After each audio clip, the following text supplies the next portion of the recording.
Hello and a massive warm welcome to this week's edition of the Soul Sync podcast.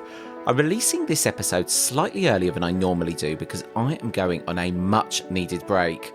And this next guest story really touched my heart. It touched my heart so deeply and I was gripped from the start of the story very much to the end. The guest was also the most beautiful storyteller and she'd been through so much in her life. And despite the story being really sad in places, I think that what does come through in the story is a real testament to the strength and resilience and unwavering faith that this guest had and how the guest managed to turn negatives into positives. So without further ado, I introduce to you Nancy Hart. This really is a story and a journey of resilience, redemption and divine connection. Step into the extraordinary world of Nancy Hart, where every trial and tribulation has been transformed into a testament of strength, resilience and unwavering faith.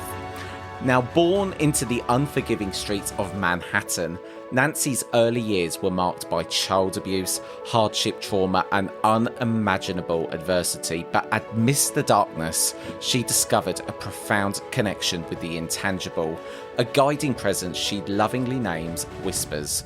From the tender age of 5 months, where Nancy can clearly remember memories, she clung to Whisper's comforting voice, finding solace and wisdom in the midst of chaos and despair.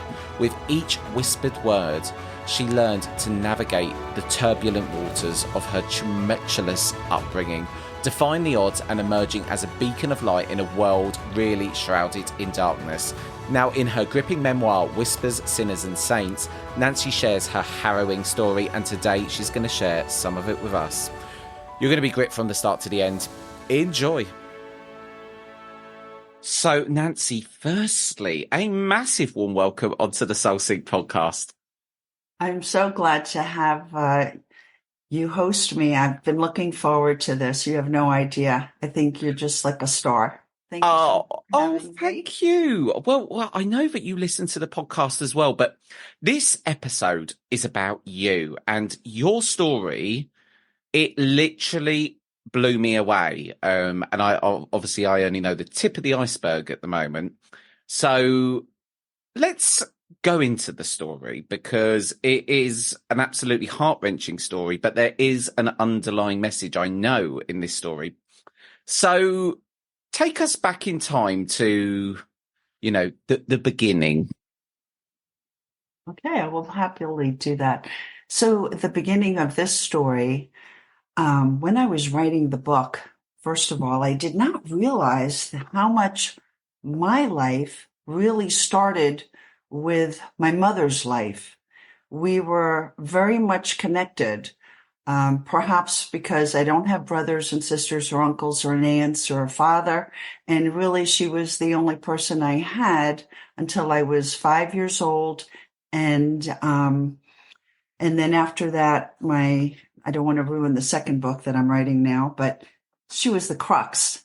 So I had to go back and realize that my story is at least a half of hers. And she did go through the Holocaust. She was a child of the Holocaust and our family was taken away. That's why, hence, I don't have aunts and uncles and all the beautiful things that some people are so well endowed with. It's such a richness and a wonderful thing. But my mother was not okay. She was definitely affected from the war, and also she was an illegitimate child born in 1932, which was just not an easy thing for her. When people would walk and see her with her mother, they'd cross the street. So when she would beat me, as always, whenever she would see me and I would ask her, why are you doing this? She would tell me that she's beating me to release everything that was wrongly done onto her. I was to pay the price for it. So to deal with that, I'm going to backtrack a little bit. I was badly neglected. And at 5 months old, she was working at a bakery, of course, to support us, right? She already did not have, she was married, but the husband had left, and that's a little bit, I believe, to the second story. But she put me in a basket in the back in the bathroom of the bakery. And I have a pinky here that's not, it's broken. And what had happened is my pinky, I was getting too big for the basket, and my pinky was stuck in the basket, and she picked me out, and I cried for 2 days. Now, how do I know this? Okay. Well, at 5 months old, I was in so much pain, and I was thrashing my body around, and I was asking, I was screaming, which is all you can do when you're a baby. I want somebody to hold me. I want somebody to make this okay. And I would see the sun go, and it makes different shapes and forms of things, of shadows. And I noticed that later on that happened 2 times. Now, I didn't know how to count when I was 5, but 2 is kind of easy because I remember the revolution, and it was really strange. The sun had shifted things, and it was 2 times. Later on. So you remember the memories of being 5 months old? Yes. Wow. Yes, because this was so shocking to me what had happened. I was crying, and it was the first time I had an out-of-body experience. The pain, I remember I was so hot that the tear was coolness coming down my face, and that I stuck my tongue out to get the salt and to get some sustenance. And I was like, oh, that is good. I want more Oh of that. my I'm thirsty. goodness. And my eyes, I remember like one was shut because it was crystallized from the tears, right?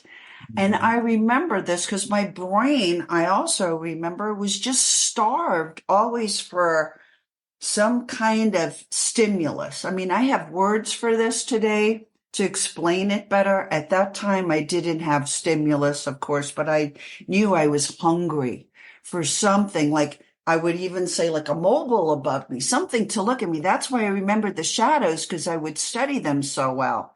And I knew where my bed was because I would, like take mental pictures of it and go, look at this, what's going on, something to focus in on.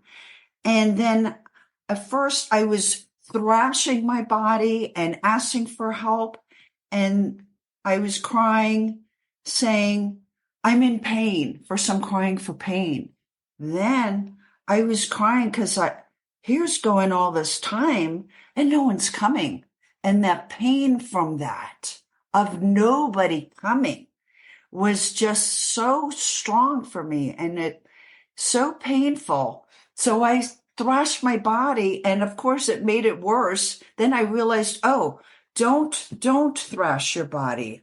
It's making the pain, even worse. But then I remember I'm looking down on this thing, and I see where I am, and I see it's plastic mattress. I am naked, no diaper, and I'm sloshing around in excrement. And I So say, you rose out your own body I rose. Yes, I rose out of my body. at 5 months old. You rose out your body. You remember that. And sorry, carry on. I'm just trying to get the context here because this is, an incredible story. Yes, and I rose out of my body.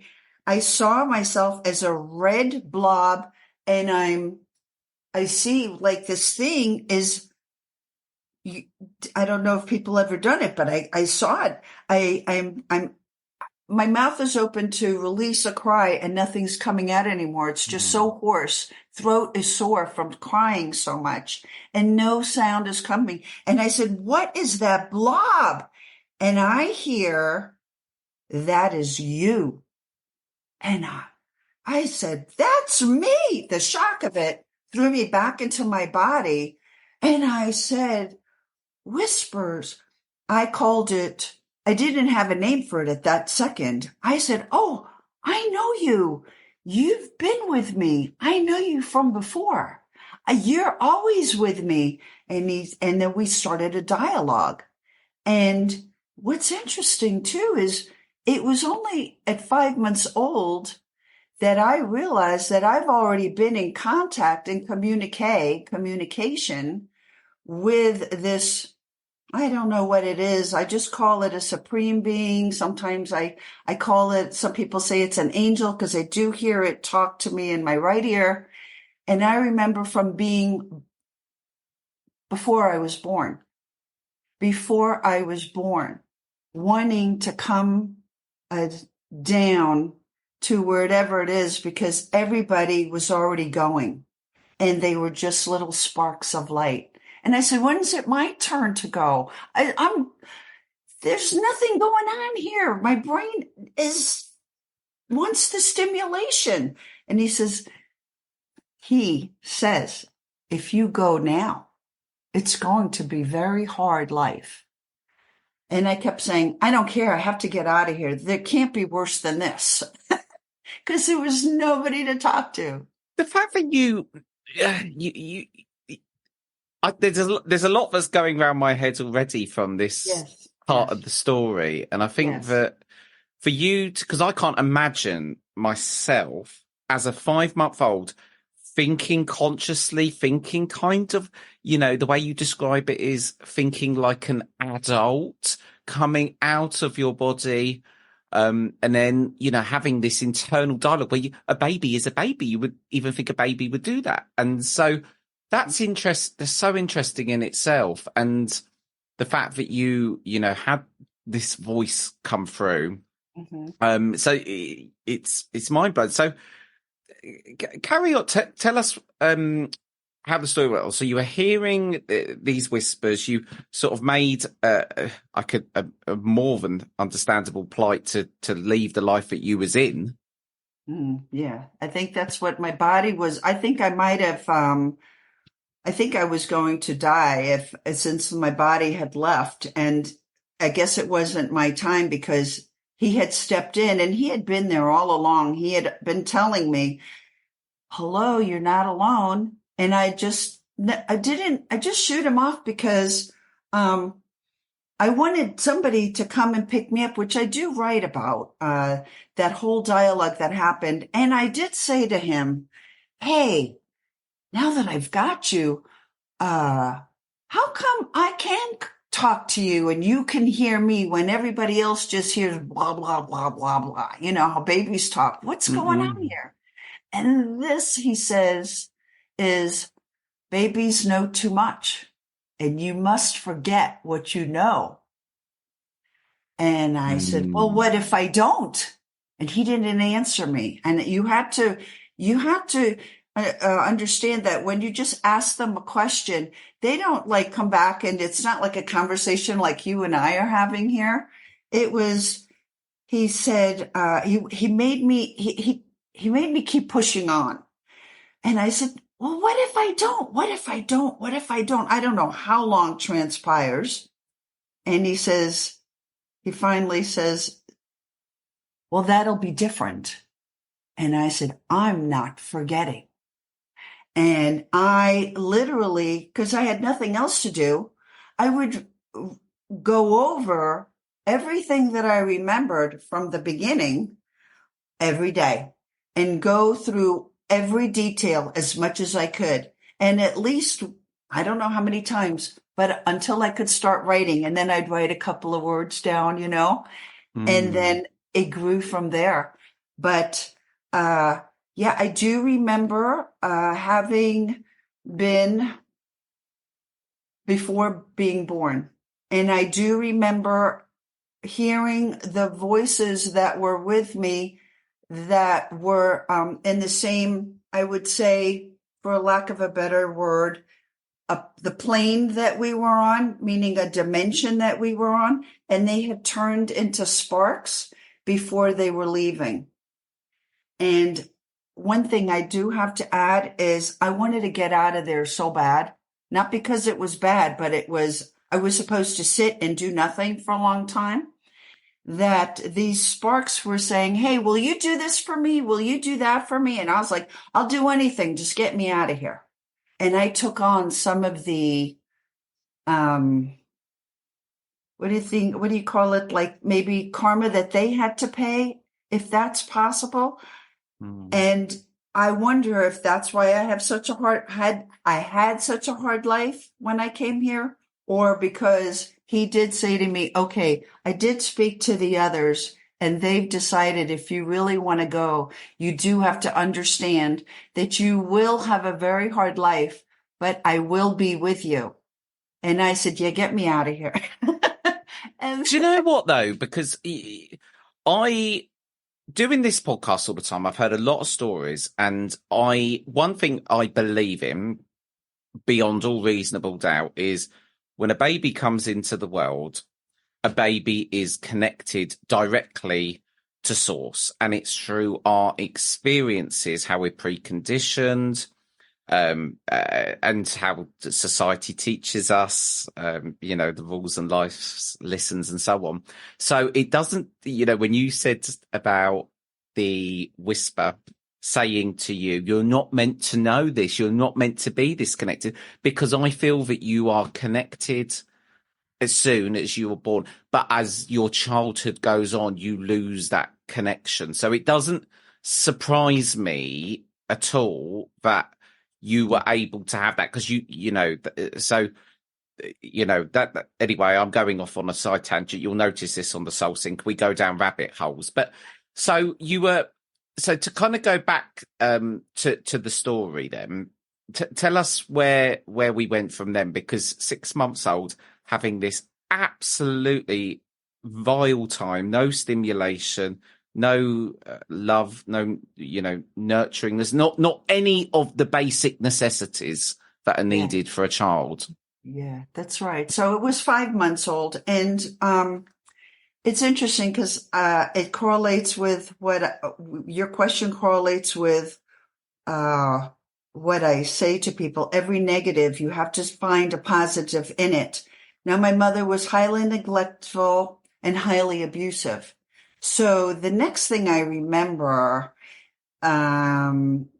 is that I was in my diaper and she threw me into the wall.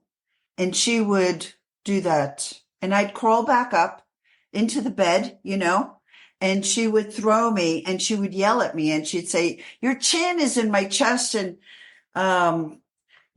just get away from me. Like, what don't you understand? And so then I remember crawling back into my room, and then things like she would pick me up and I'm still in diaper. And she, and that's, I know at 2 years old, there was no more diaper wearing.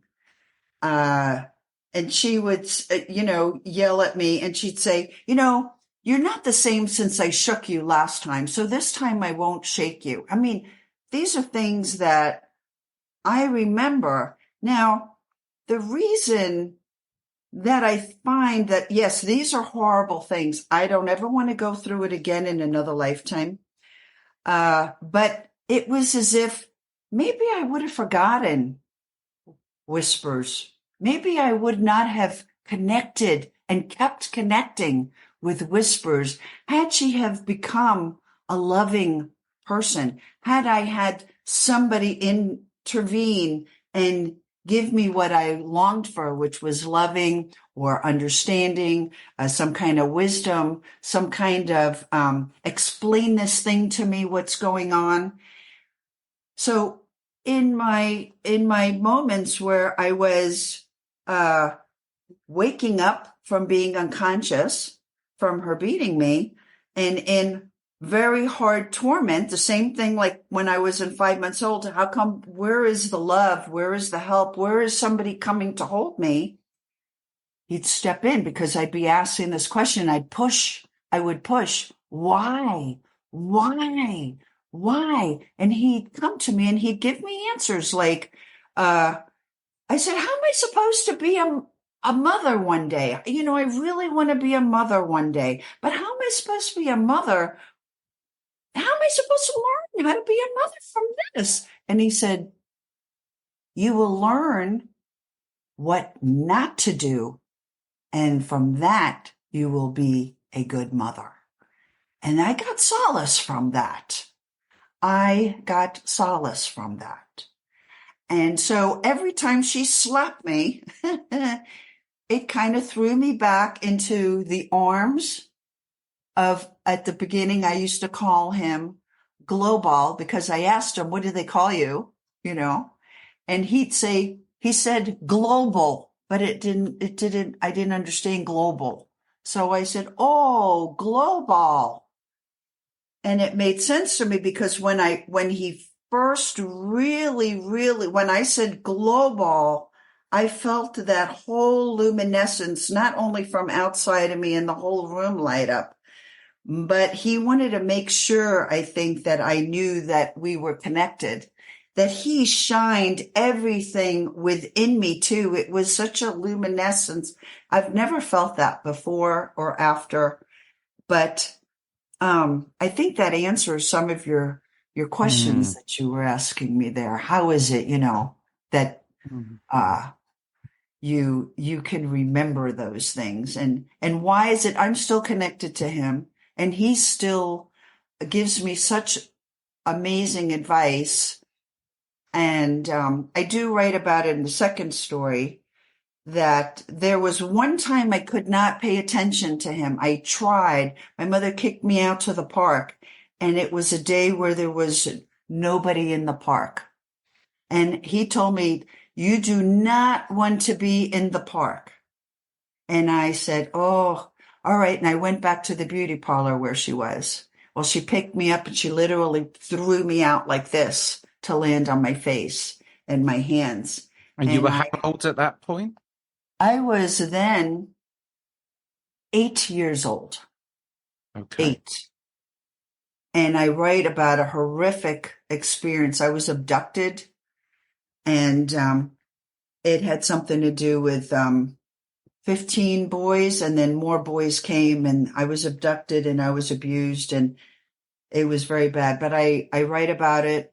And that, see, again, a negative, turn it into a positive, or else you can't live. It said 100% Whispers, you are for real. Because if I really could have found a safe place that day, this would not have happened. So to get to 8 years old, and obviously when, the book Whispers, Sinners and Saints, we're not going to unpack the whole story here, but Right. I can't imagine what those years were like for you, and to have to go through that. Talk us through some more of the story, where we go from 8, as where you kind of left us off there. Okay. So this 8, I actually go up to age 11 in the first story, and then in the second story, I have to backtrack. So I kept asking Whispers, okay, can you send me some help? I mean, I need some help. Send me some help.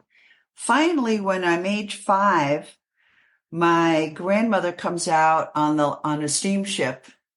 Took her a month of travel to get into America. And thank God for her. She is my saint of my story. I had another saint before her who was Mama Cass, who was a wee bit of an Irish woman, and I dearly loved her. She took me to, there was okay, that one is interesting because I was out, on the streets at 3 and 4 years old on my own. And then I had, there was this one little boy that lived below us that I was supposed to take care of, but he was already an alcoholic. I told my mom, he's drinking brown juice, and I had a sip of it because he made me. He said he was going to tell on me if I didn't, that I was not watching him. So I just took one little sip and I got violently ill. And I said, okay. I told my mother, that wound me back out on the street.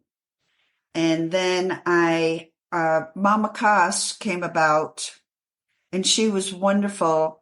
She did, I was able to be in her home. And I do talk about when I go in that I had to pass by an apartment that I felt darkness. I felt darkness. And I ran because I felt, oh, this is bad over here. I don't know what it is, but it's bad. Turns out that that person was a child molester that lived in that apartment.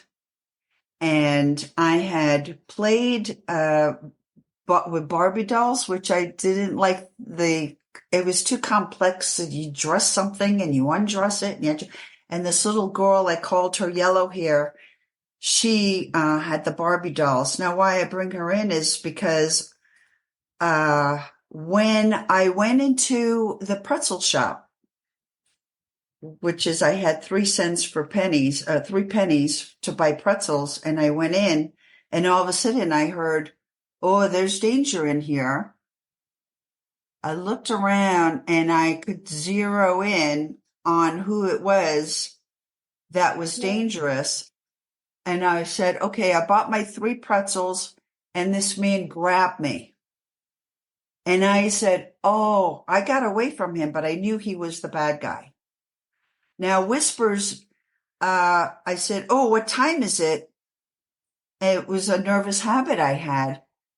And he said, you got to get out of there is what time it is. Okay. I looked at him. I studied him. He had liver spots. He was really a scary looking man. And the first thing I thought of is, oh my gosh, I'm okay, but I know that Yellow Hair, I worry about her. I got out of there, and then time went by and I met up with Yellow Hair again after a while. And I was thinking, oh, she talks like in just tangents. It doesn't make any sense. What is going on here? And then Whisper says, just listen to her. She needs to tell you something.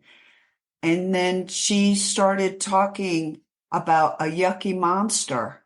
And I said, oh, I need to hear this. And she said, did you meet this man, the yucky monster? He gives you candy and it's not even good. And I said, oh boy. And then Mama Cass came out and she pulls me by my ear. She goes, you best not be talking to her no more, you know? And then the next thing I knew, I write about it, that was validation. She was in my life to give me validation that, yes, Whispers told me that guy was a child molester. You know these words later on. But then Mama Cass, in turn, the next time I went to her house, she took me to St. Patrick's Cathedral. And that was just a magnificent, that became and still is my most favorite place on earth. Is St. Patrick's Cathedral. Yeah. I hope I answered your question. I know you did. I when did things start to? Did it get worse before it got better? How did you get to a place where your life started to go in a more positive direction? Yeah, so I had a more positive direction while Big Mama was alive. I actually, in my mind, told myself. So she was your mum's mum? Yeah, she was really my mother's mother. But when my mother wasn't around, I would call her Big Mama because in my mind, I would say, that's my birth mother, but this is my Big Mama. Because, I needed that love and that healing, and the power of the mind is really like, for some reason, I knew you could tell yourself things, and I tried to manipulate things in my head so that I could live with live with my circumstances. Because even when my grandmother was alive and with us, if my mother saw me, I was beat until I was unconscious. And So while my grandmother was with me, I mean, it was the first time I learned how to eat, and the first time there was cooking, and the first time I mean, I remember literally her making food and putting it in front of me. I remember it like it's yesterday. And she put it in front of me and I ate with my hands like an animal. And she stood in front of me. She goes, "What is what is this?" And I'm thinking, well, how do you expect me to know how to do things? Nobody ever taught me how to do things. My mother never sat with me and ate. In fact, she never sat with us and ate. She never, where was I supposed to know? And so she sat down and she showed me and she said, "This food is deserves better treatment." And she showed me fork and knife, and at least I ate with a fork and knife. She would bring home like chocolate Hershey bars and we would share them. And that to me is like, even today, if I see a Hershey's chocolate bar, I go, oh, a sign of from grandmother's love there. And I'll touch it. I might not buy it because it's too many calories, but I'll touch it. Or cherries that I'll buy and I'll go, I know they're expensive, but they're a real treat. And then I can't stop. And if there's a twin cherry, I'll say, she always held up the twins and go, look at these funny guys. They're twins. How lucky they are to have each other. So there were very beautiful, warm moments with grandma. And, but when she passed away, which happens in the second book, it actually gets worse on some hands. And then also I get all the stories from my mom, that she tells me. And then that is why I love to tell stories. I just realized that like about 2 weeks ago from writing, why I love to share stories, why I am a story writer, storyteller, because while she's telling stories, she's not yelling, she's not screaming, and she's behaving. Yeah. When did you, because again, this still sounds like we're in a very negative time with your mum, even at that age, I is sort of beggars belief a bit that you're still going through this at that age. Yeah. When did, I'll ask you the same question, but I don't know how far down the road we have to go into the story, in terms of age. What was the kind of your experience through your teens then? And how did you, what happened to you? What happened with your mum? I'm sort of sitting here on the edge of my seat, Nancy. Yeah. Oh, so my growing up, well, it goes into the second book. It's very, very different. I could tell you my story is very different, I think, than anything that I've anyway read. It's kind of goes along with that show Shameless. And I was looking for that title, but it was taken already, But my mother starts taking me down to 42nd Street. And so I'm looking at prostitutes and pimps. I'm looking at downtrodden people. And if a woman was a prostitute, a bag lady, she'd say that used to be a prostitute. That's why she's a bag lady. I mean, we would have characters that would come into our home that we had a 5-bag. I called her 5-bag Lola because she had 5 shopping bags that my mother would have her stay over. And she was a Holocaust survivor. So then we would hear stories about the Holocaust surviving. We would have some very just not normal people, not the regular kind of people that, you have tea and crumpets. It was definitely very, very different. And then also, I started having, at 3 years old, I saw the first time I was able to predict 2 people were going to die, and they died right the way that I said. Then at 11, I go through predicting that my grandmother was going to die, which was really, really, really, really hard for me. And I put my life out on the line there because my mother said she was going to put me in a, what do they call it back then? An insane asylum. That was a big thing in the household. If you were ugly or you didn't behave well, you were going to go be put on a mountaintop. So that was, I write about that. It was a real fear of mine. It was always said, if you don't behave and you're ugly, that's what people did in the Greek times and back home. People would disappear. And so when I had told my mother that, this is the last time, if we let grandma go out on her birthday, it was her 56th birthday, she was going to die. And it happened that way. I never saw her again. But then it was okay. Because again, everything negative, I didn't have a joyful life. A few bleak moments of, here I am, 11 years old, and I'm as tall as my grandmother and my mother. I'm like 5'7" or 5'6" already at that age. And my grandmother would have $1. She would take me to the Central Park and she'd buy me a red balloon for $1. And that was big because we did not have money for like $1 for a balloon. But what that did for me, like, I go out and buy myself a red balloon on my birthday because it symbolized, she'd make a big deal out of it. She would tie it to my buttonhole and she'd say, because you get all A's and you're a smart girl and you're a good girl, you deserve this. We could be eating on this dollar, and I would take it like it was almost like my Oscar trophy. And I'd parade around holding my grandmother's hand. And here I have my Oscar trophy. Here's my balloon. You see me? Because inside I was just a little kid that never got to experience childhood. And with that red balloon, it was experiencing childhood. Yeah. So little glimpses of happiness there. But this is my childhood now.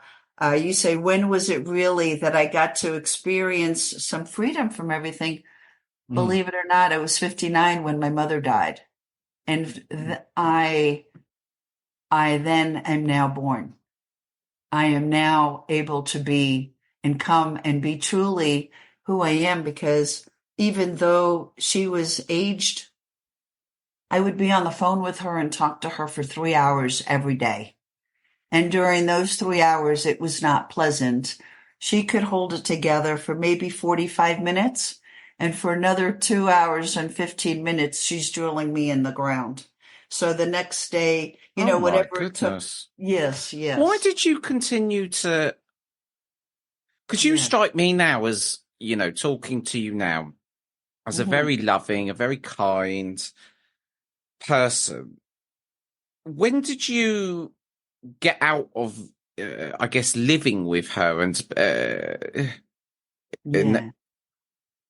So when did I move away from her? It was wonderful to go to college. Those were my best. I would say college was wonderful. It was so freeing because I moved to, where did she live? She lived in New York. I left when I was 17. And I said, okay, I'm out of here. Because she always threatened me at 5 years old. I remember grabbing her hand and saying, Mommy, I'm so happy to be with you. This is wonderful. I love you so much. And I went to grab her hand and she slapped me down on the ground and she said, I can't wait for you to get out of here. And I said, what age is that? Because I wanted to hear, like, what age do you expected me to be out of here? And she said at 18. And so at 17, I was like every day waking up going, oh my God, oh my goodness, what am I going to do? I'm not waiting till 18 because who knows what's going to happen? The big, cloud that comes with the bomb. I'm not waiting for that. So at 17, I said, I was in college at FIT, Fashion Institute of Technology.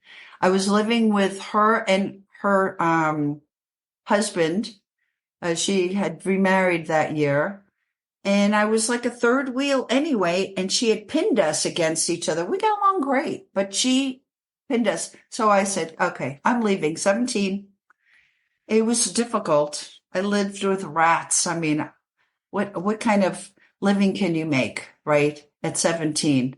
I worked at a bank. I lied.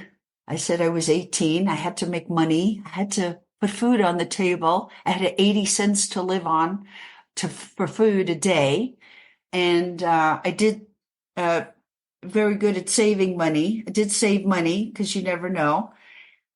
But what got you through that time? How did you, because you had no support network, how did you cope?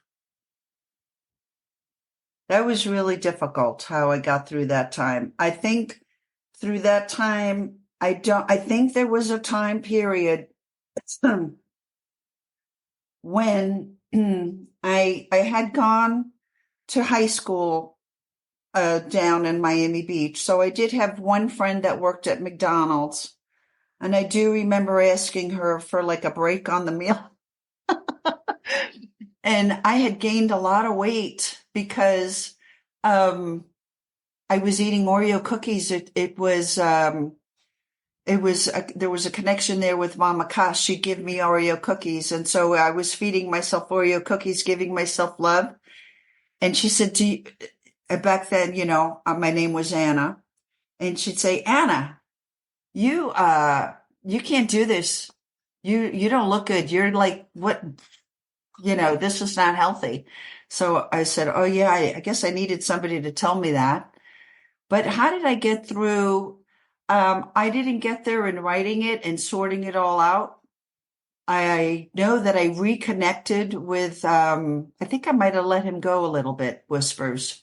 And I think I reconnected back in college when I had somebody say to me, I want to see how much you can take.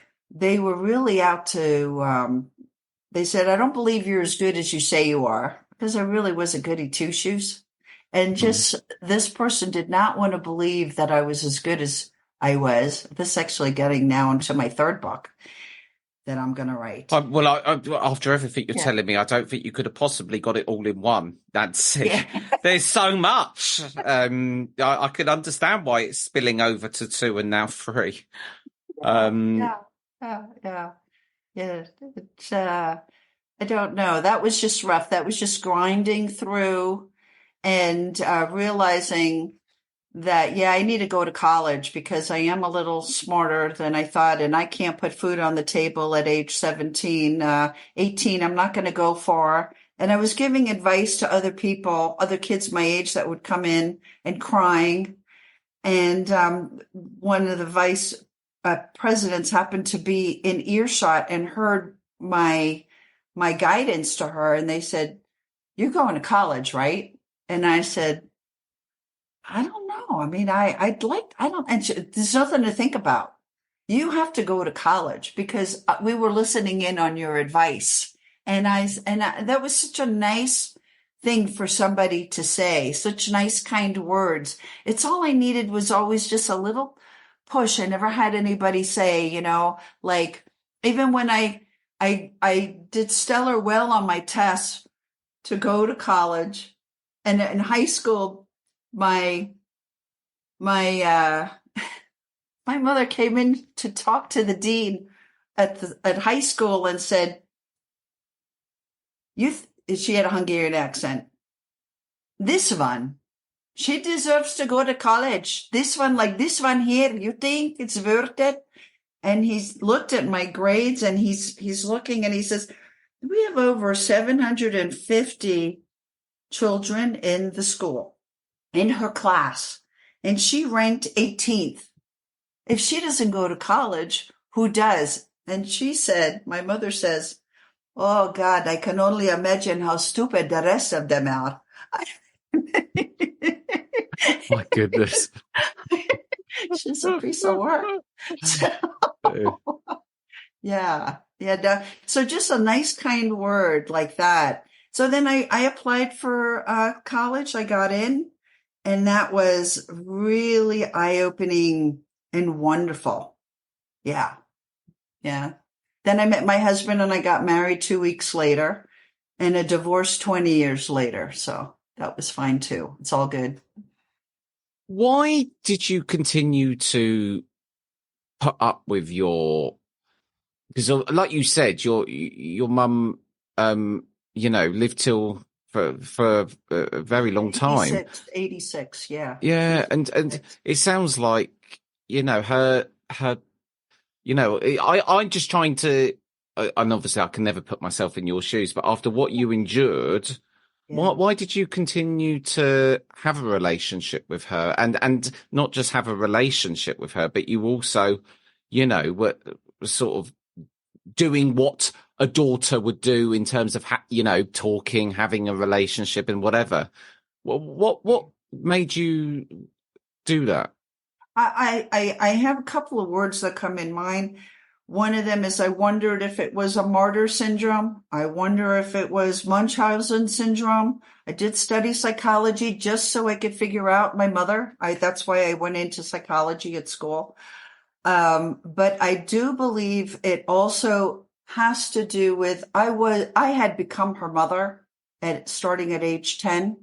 I had to tell her how to dress. She would come to me for advice and I would give her advice. I would give people advice starting at age 10. I was the 80-year-old.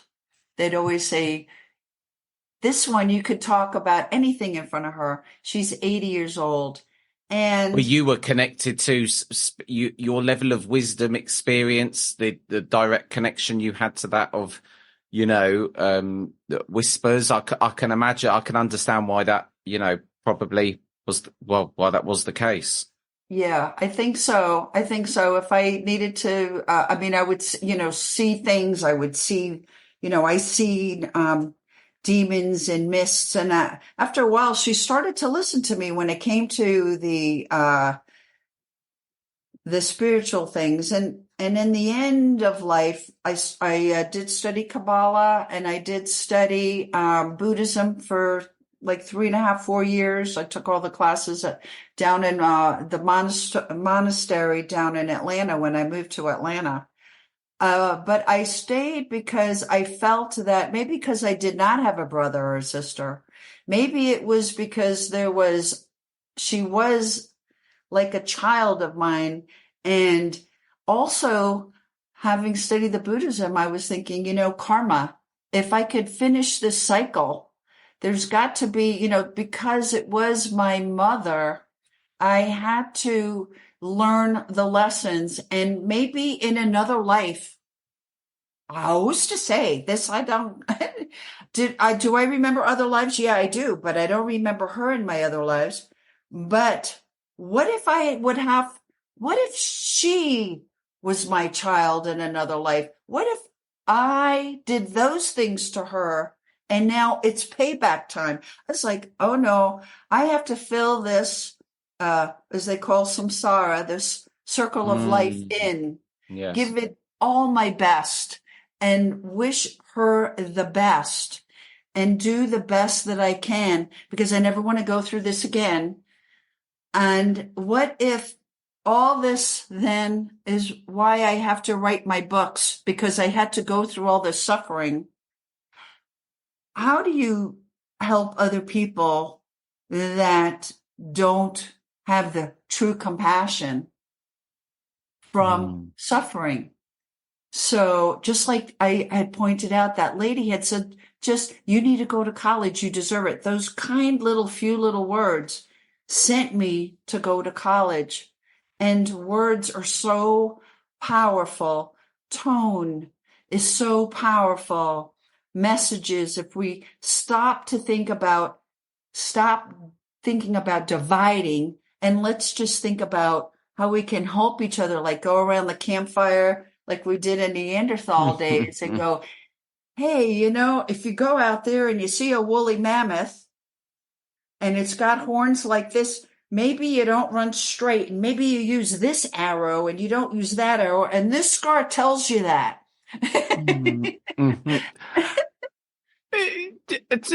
To ask your story, Nancy, is just absolutely mind blowing, and I'm definitely going to read your book myself.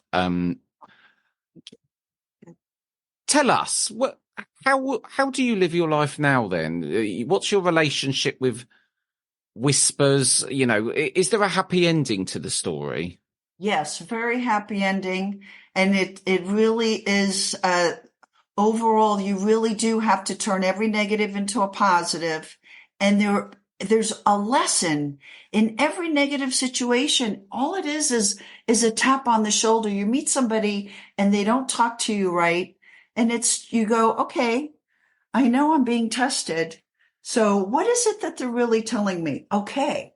Well, from taking my Buddhist philosophy, this is not a religion, but by studying philosophy, I've gained some tools where I can say, ego,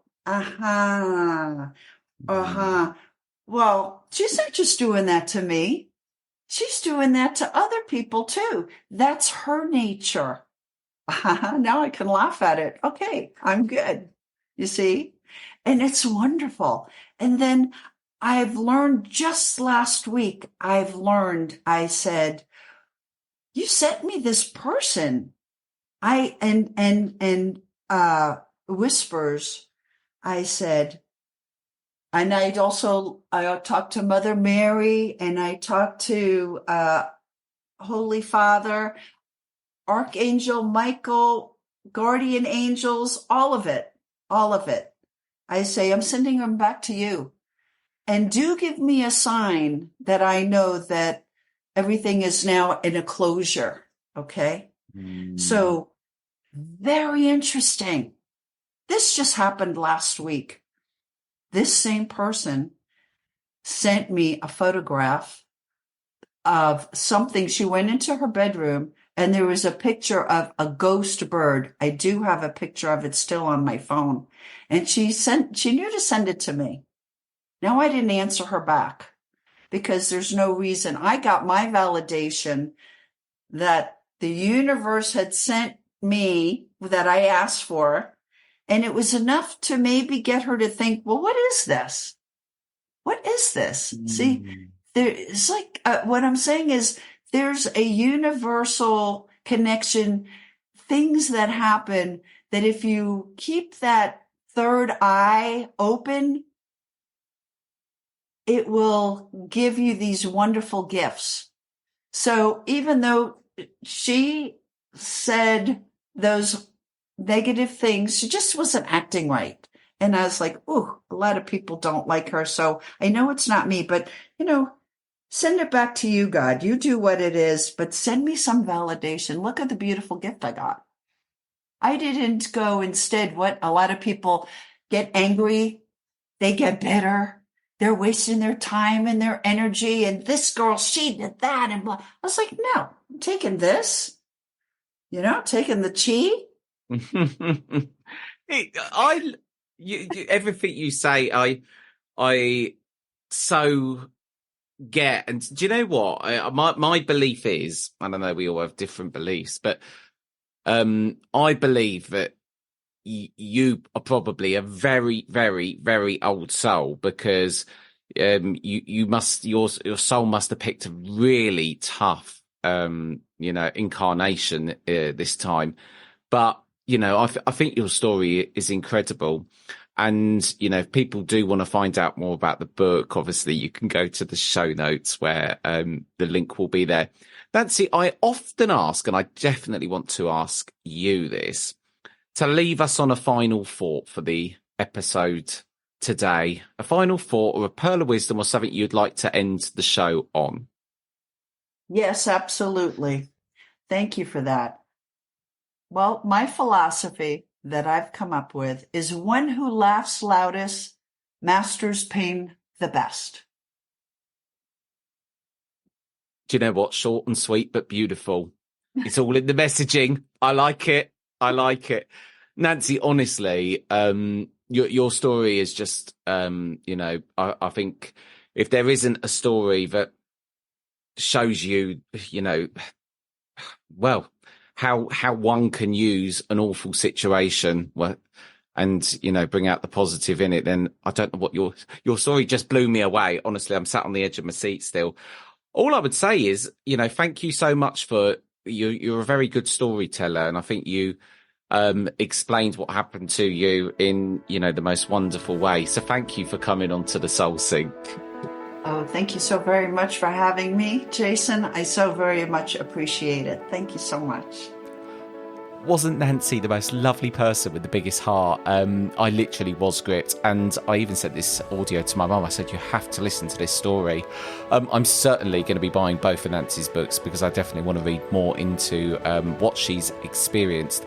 So thank you for joining me on this week's edition of the Soul Sync podcast. Please remember to follow the show so you can get notifications when the latest episodes are out. Also, if you go over to my YouTube channel, just search Jason Paul Soul Sync, you can get more content and wisdoms and listens from me when I can actually get round to recording them.